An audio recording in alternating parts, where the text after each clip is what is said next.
Karjan GETCO સબસ્ટેશનમાં cable ચોરીનો પ્રયાસ, security જવાનના ફાયરિંગમાં એક ચોર ઘાયલ।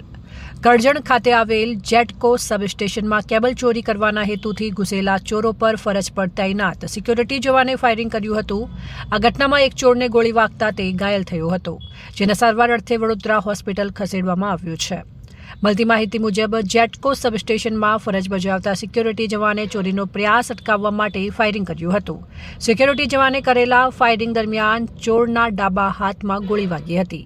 આ બનાવની જાણ થતાં કરજણ પોલીસ સ્ટેશનના પીઆઈ એ.કે. ભરવાડ તેમના સ્ટાફ સાથે તાત્કાલિક ઘટના સ્થળે પહોંચ્યા અને જરૂરી કાર્યવાહી હાથ ધરી હતી।